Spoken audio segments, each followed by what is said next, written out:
Nah, itu kan terkait dengan agrowisata. Jadi buat mereka adik-adik SMA SMK yang mungkin milih jurusan yang ingin juga sambil jalan-jalan ya mungkin ya pertanian jadi salah satu opsi kalian lah nanti. Iya, iya, iya. Oke deh.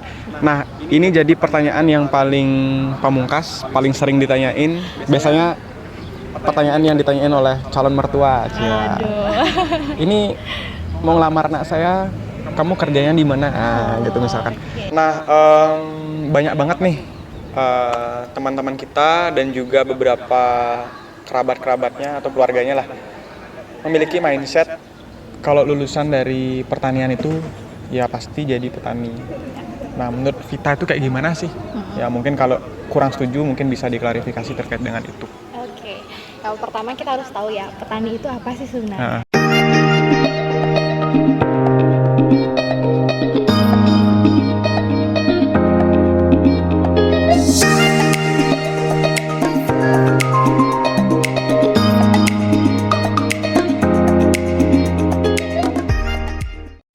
Halo semuanya, balik lagi bareng aku Merta Kurniawan di channel Narasi Mahasiswa, channel yang ngebahas seputar cerita anak mahasiswa.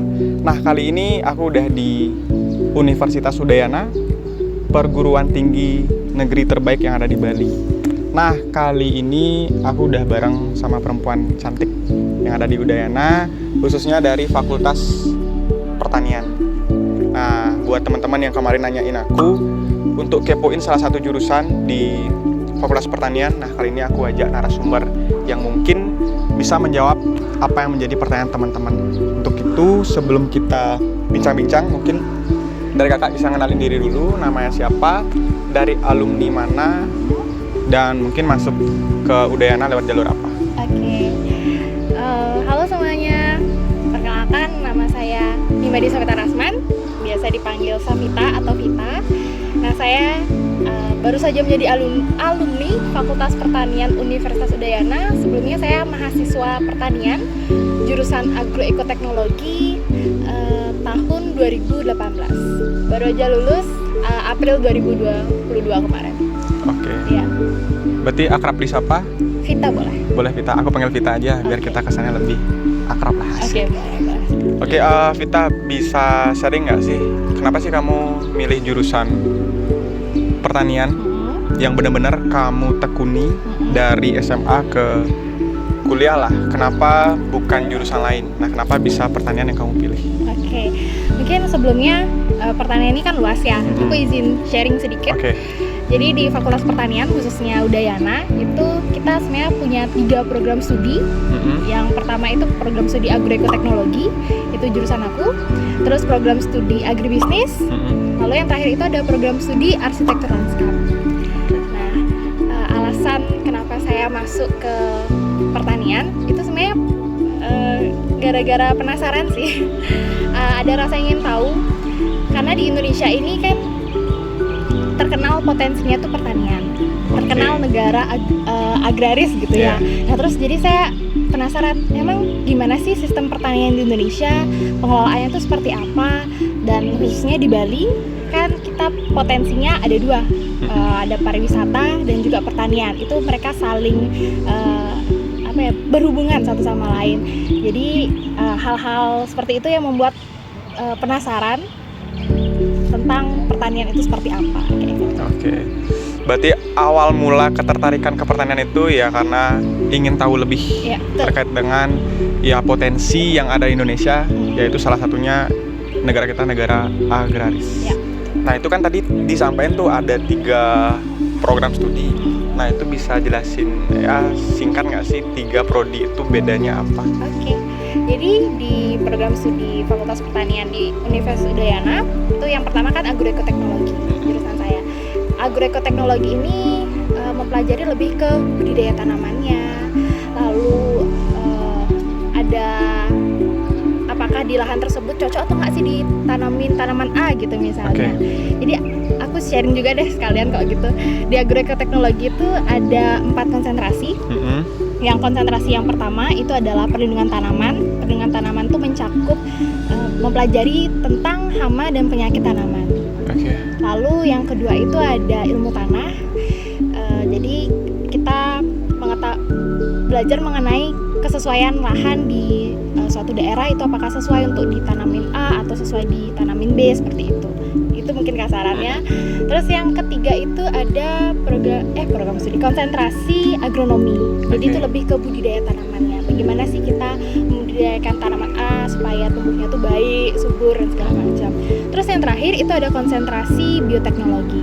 Ya lebih ke teknologi-teknologi untuk memperbanyak tanaman dan sebagainya kayak gitu. Lalu yang kedua itu ada program studi agribisnis. Agribisnis ini dibagi menjadi 2 konsentrasi.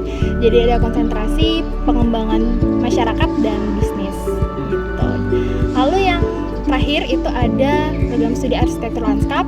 Sampai sejauh ini sih belum ada konsentrasinya.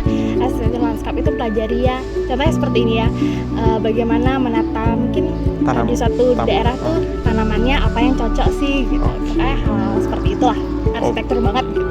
Berarti ada 3 prodi dan masing-masing di prodi juga ada konsentrasi ya? Ya, betul. Seru sih kalau saya dengar dari cerita Sapita terkait dengan prodi-prodi yang ada di dalamnya. Nah, sebelum kita bahas lebih dalam lagi, sebelumnya lewat jalur apa ya masuk ke pertanian? Oke, jadi kita masuk ke pertanian itu jalurnya mandiri. Oh, jalur mandiri? Iya, jalur mandiri, karena dari dulu waktu SMA kita bukan tipe orang yang punya passion banget dalam satu bidang tuh, enggak gitu. Pengen nyoba banyak hal dan semuanya tuh punya alasan tersendiri gitu. Jadi Vita dari SNM sampai mandiri pun pilihannya beda-beda semua. Oh gitu? Iya, jadi SNM beda pilihannya, SBM beda pilihannya, dan mandiri beda pilihannya. Jadi nanti tergantung, yaudah menurut Tuhan mana sih yang paling cocok gitu, karena semuanya pengen tak coba gitu. Kalau SNMPTN itu milihnya apa? Apa ya? Lupa. SBM? SBM itu pokoknya campuran, ada psikologi, terus ada sempat nyari teknik kalau nggak salah. Oke. Iya. Teknik. Terus mandirinya malah milih pertanian. Mandiri yang paling pertama pertanian. Tapi emang di Udayana ya? Iya. Pilih. Semuanya di Udayana. Oke deh, tadi udah disinggung lewat jalur masuknya lewat mandiri. Nah, boleh nggak sharing beberapa mata kuliah ya sepengetahuan dari Kak Sapita lah di pertanian, khususnya di agroekoteknologi itu apa aja sih? Oke, jadi mata kuliah di agroekoteknologi khususnya itu kita mempelajari kan ada tentang bagaimana cara membudidayakan tanaman yang baik, lalu bagaimana cara-cara supaya tanaman itu tidak terserang penyakit gitu. Jadi pelajari bagaimana melindungi tanaman, lalu ketika tanaman, karena aku khususnya konsentrasinya adalah perlindungan tanaman, jadi lebih banyak tentang penyakit-penyakit di tanaman itu apa aja, terus hama-hama di tanaman itu apa aja. Nah, selain itu juga kita belajar tentang ilmu tanah. Jadi kita juga belajar di suatu lahan itu sesuai atau enggak tanahnya, terus kalau tipe tanahnya seperti itu lebih baik dikasih tanaman atau mungkin apa yang lain gitu. Terus apa lagi ya, bioteknologi ya, belajar tentang rekayasa genetika juga gitu. Nah, dari mata kuliah itu tuh kita sebagai mahasiswa nih, itu ada kualifikasi khusus yang harus kita punya nggak sih biar kita bisa mengikuti pelajaran selama kuliah? Oke, jadi kalau di pertanian menurut kita sendiri kita harus mau terus belajar, dan antara teori sama praktek itu harus berjalan sejalan gitu. Karena kita di pertanian itu juga lumayan banyak praktikumnya, jadi selaras lah antara teori sama prakteknya. Misalnya kita di kuliah belajar bagaimana cara mengembangbiakkan tanaman A gitu. Nanti sorenya gitu misalnya kita praktikum itu, jadi sesuai dengan teorinya. Nah, kalau kita ngomongin masalah tanaman itu pasti kan ada gagalnya juga ya, apalagi ngomongin makhluk hidup. Misalnya kita mau numbuhin A, ternyata dia nggak mau tumbuh kayak gitu. Jadi kita harus mau belajar untuk mencoba lagi kayak gitu. Berarti di masa-masa itu praktikum tuh pernah pasti ada kegagalannya, berarti ya? Pasti. Nah, dari gagalnya itu kira-kira ada mempengaruhi nilai nggak sih? Enggak ya? Kalau mempengaruhi nilai sih kebetulan kalau Vita biasanya gagal praktikum itu tergantung ya jenis praktikumnya apa. Kalau seandainya dari dosen yang memperbolehkan gitu, kalau anggap penelitian A ini gagal karena faktornya apa-apa aja, yang penting kita mampu menjelaskan dan memang benar terjadi sesuai dengan fakta kalau dia tanamannya ini nggak tumbuh karena faktor ABC misalnya kayak gitu, berarti ya udah emang seperti itu faktanya gitu. Karena kan kita nggak bisa memaksakan tanaman tumbuh kalau misalnya dia nggak sesuai dengan lingkungannya gitu. Iya ya, benar-benar. Nah, dari segala praktikum nih selama 4 tahun kuliah, Iya, betul. praktikum apa sih yang paling susah yang Vita temui ya? Mungkin mengawinkan pohon mangga dengan pohon beringin mungkin. Gitu. Atau apa nih praktikum yang dialami susah lah gitu?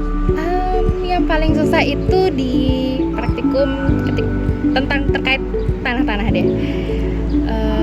Misalnya kita kan ada mata kuliah perencanaan dan pembangunan wilayah. Lalu itu sejalan dengan mata kuliah sistem informasi geografis. Nah, jadi di mata kuliahnya itu yang bikin susah tuh apa ya?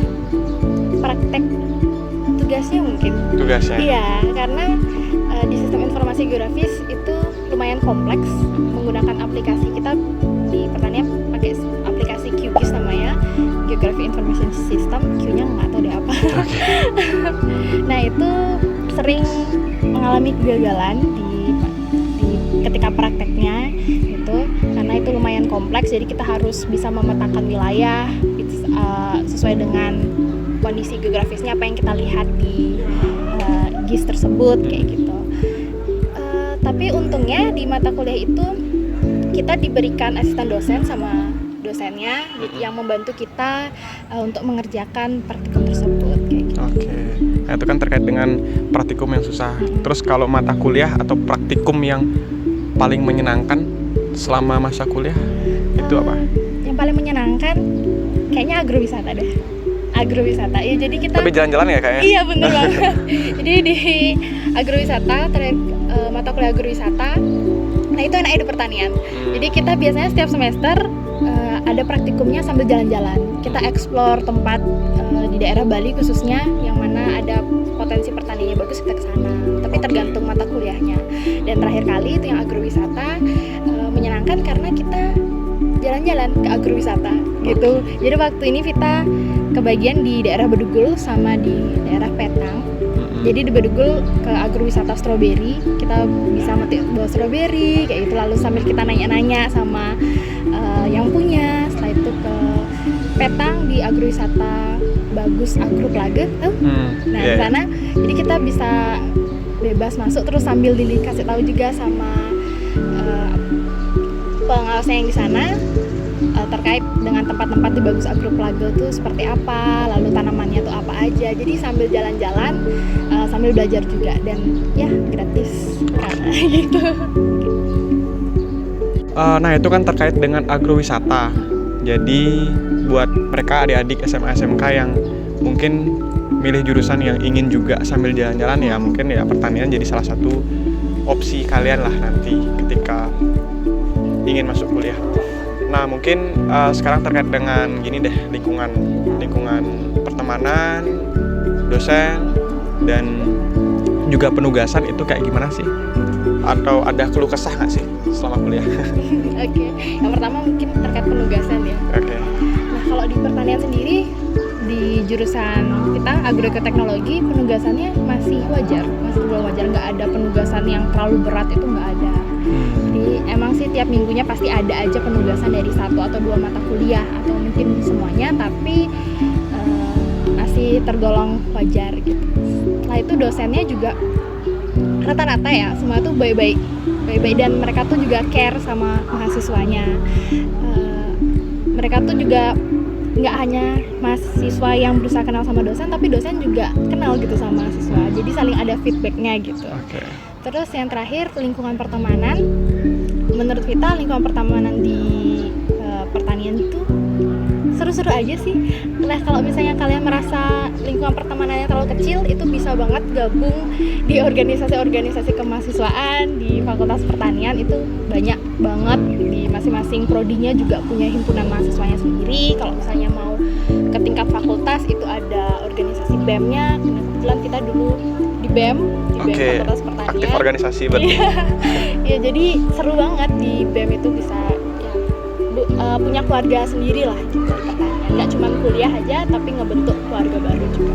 Ya bagus ya. Jadi selain kita kuliah, selain kita dapat ilmu pengetahuan terkait dengan fakultas yang kita tempuh selama pendidikan, ya organisasi juga poin plus lah buat mahasiswa itu sendiri, karena ya mungkin juga mampu meningkatkan komunikasi si mahasiswa, ya organisasi ya nambah tim lah dan juga relasi. Nah itu terkait dengan penugasan, dosen dan juga lingkungan pertemanan. Nah sekarang terkait dengan kompetensi atau kualifikasi nih, menurut Vita lulusan dari pertanian itu bisa dapat apa sih gitu? Jadi apa sih kualifikasi atau kompetensi yang akan kita dapat nanti ketika kita memang udah lulus jadi mahasiswa pertanian? Oke, kompetensinya itu yang pertama kan pasti pengetahuan ya. Pengetahuan lebih akan dunia pertanian. Jadi kita pengetahuan akan pertanian itu luas gitu. Bahkan begitu masuk di pertanian juga kita tahu pertanian itu nggak cuma sekedar bercocok tanam. Bahkan kalau kita ngomongin masalah pertanian arti luas, itu perikanan pun juga masuk dalam kepertanian. Oh gitu. Perikanan masuk pertanian? Iya benar, pertanian dalam artian luas. Kehutanan segala macam itu masuk dalam pertanian gitu. Nah selain pengetahuan yang lebih tentunya ada keterampilan. Nah kalau kita kan di konsentrasi perlindungan tanaman itu lebih banyak kita ngambilnya ke penyakit ya, lebih khusus ke penyakit. Nah kemarin saat skripsian juga mengenai masalah jamur, jadi kita punya juga kompetensi selain bercocok tanam di tanah menggunakan media tanah atau hidroponik dan sebagainya, ada juga keterampilan di laboratorium. Jadi penggunaan alat lab seperti apa mungkin untuk teman-teman yang mau menjadi seorang peneliti atau apa bisa banget. Oke. Ya. Jadi banyak banget ya sebenarnya. Artinya ya skill lah nanti kita akan dapat ketika udah lulus dari Fakultas Pertanian Udayana. Ya poin plus banget lah ya. Kalau saya bisa flashback ke masa-masa itu ya mungkin pertanian bisa jadi ya? Pilihan saya gitu. Boleh banget sih. Seru sih kayaknya lingkungan di pertanian. Nah kalau terkait dengan gelar nih, gelar anak pertanian itu dapat gelar apa sih ketika udah lulus? Kalau agro dan agribisnis itu SP sih. Sarjana Pertanian. Sarjana Pertanian. Kalau misalnya arsitektur itu SARSL, Sarjana Arsitektur Lanskap. Gitu. Oke. Iya. Oke deh. Nah, ini jadi pertanyaan yang paling pamungkas, paling sering ditanyain. Biasanya pertanyaan yang ditanyain oleh calon mertua. Aduh. Ini mau ngelamar anak saya, kamu kerjanya di mana? Nah, gitu misalkan. Okay. Nah, mungkin sepengetahuan Vita, kira-kira lulusan jurusan pertanian itu prospek kerjanya bisa kerja di mana aja sih? Okay. Pertanian itu yang pertama prospeknya pasti yang di bidang-bidang pertanian ya. Kalau misalnya mau usaha pertanian, menjadi seorang wirausahawan di bidang pertanian itu bisa banget karena kita punya kompetensinya. Kita tahu bagaimana memperbaiki tanaman, bagaimana kita tahu bagaimana tanaman itu supaya tumbuh dengan baik, itu kita punya banget gitu skillnya. Selain ke usaha pertanian juga di bidang pemerintahan nih, saya mau masuk ke PNS gitu bisa banget. Okay. Karena kan di kementerian tuh terutama banyak banget nyari mahasiswa pertanian di Kementerian Pertanian khususnya gitu, bisa kita kerja di balai karantina sebagai peneliti dan sebagainya. Selain itu peneliti tadi kan sudah ya, lalu dosen. Nah kalau yang suka akademisi, yang ya suka lah mengajari orang atau apa tuh boleh banget jadi dosen. Terus apa lagi ya, mungkin itu dan banyak pekerjaan yang lainnya. Ya luas banget sih ya. Kalau bisa lulus dari Fakultas Pertanian, kita bisa ke arah mana aja. Kalau memang kita antusiasnya ke arah akademisi, ya bisa ke arah dosen. Kalau kita ke profesionalisme, ya bisa menjadi wirausahawan. Nah, banyak banget nih teman-teman kita dan juga beberapa kerabat-kerabatnya atau keluarganya lah memiliki mindset kalau lulusan dari pertanian itu ya pasti jadi petani.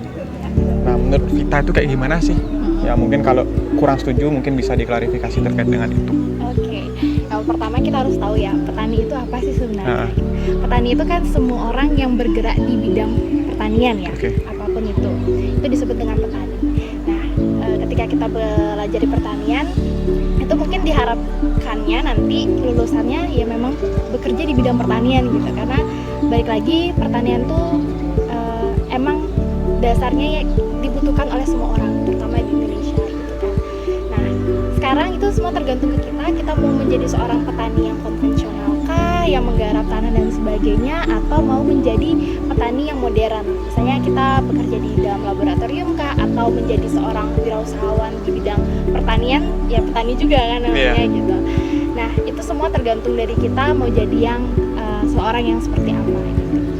Oke, jadi lulusan dari pertanian Udayana tidak serta-merta hanya mencetak mahasiswanya menjadi mahasiswa yang nanti akan menjadi seorang petani, bukan, tetapi banyak banget skill-skill yang ditanamkan ke mahasiswanya untuk bisa lebih bersaing lah dengan petani-petani yang tradisional dan bisa menjadi petani-petani yang lebih modern dan juga konvensional.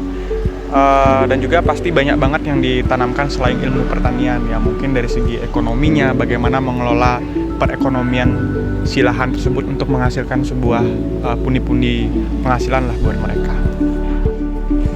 Oke, ini jadi closing statement kita di segmen hari ini. Mungkin dari Kak Vita mungkin bisa sampaikan sedikit tips dan juga motivasi buat adik-adik kita di SMA SMK yang punya antusias dan juga minat untuk gabung di Fakultas Pertanian Udayana. Jadi tipsnya adalah untuk kalian yang pengen masuk di pertanian itu kalian belajar, maksimalkan diri kalian. Kalau ada yang mau masuk jalur SNM mungkin nilai rapotnya bisa terus ditingkatkan supaya grafiknya terus naik kalau bisa. Lalu SBMPTN, kalian SBMPTN mandiri itu bisa mempelajari contoh-contoh soal dan sebagainya, itu banyak banget ada di internet sekarang. Dan untuk yang jalur prestasi silahkan tingkatkan terus prestasi kalian supaya bisa masuk ke pertanian melalui jalur prestasi. Lalu perbanyak lagi membacanya, mungkin membaca referensi terkait dengan pertanian, lalu prospek-prospek kerjanya di pertanian yang kalian mungkin nanti minati. Kalau di pertanian khususnya pengen apa, udah ada di benak kalian seperti apa. Pokoknya terus belajar dan terus berusaha, dan jangan lupa berdoa. Oke, berarti itu aja. Ya. Oke, terima kasih banget buat Vita yang udah berbagi hari ini terkait dengan seputaran jurusan Fakultas Pertanian. Nah, itu beberapa tips dari Vita, mungkin saya tambahin sedikit. Nah, terkait dengan pertanian ya. Nah, menurut saya di pertanian di era yang akan datang akan dibutuhkan banget di Indonesia, bahkan di dunia, karena beberapa negara sudah meminimumkan tenaga fosil. Nah, mungkin bisa ke arah nabati yang menjadi barang substitusi dari fosil itu sendiri. Jadi ya kita sebagai lulusan pertanian pasti akan punya prospek kerja yang luas lah terkait dengan hal itu. Itu aja sih tambahan dari saya. Thank you banget buat Vita yang udah sharing hari ini. Buat teman-teman yang masih penasaran terkait dengan Fakultas Pertanian, jangan lupa bisa telusuri informasi lebih lanjut terkait dengan web Udayana khususnya pertanian, dan juga beberapa media sosial aktivis-aktivis ataupun organisasi-organisasi yang ada di Fakultas Pertanian. Itu dari saya, sekian dan terima kasih. Buat kalian yang suka dengan video ini, silahkan like dan bantu kami untuk share link ini, dan jangan pelit-pelit untuk bagikan informasi ini ke teman kalian. See you and bye-bye. Bye-bye.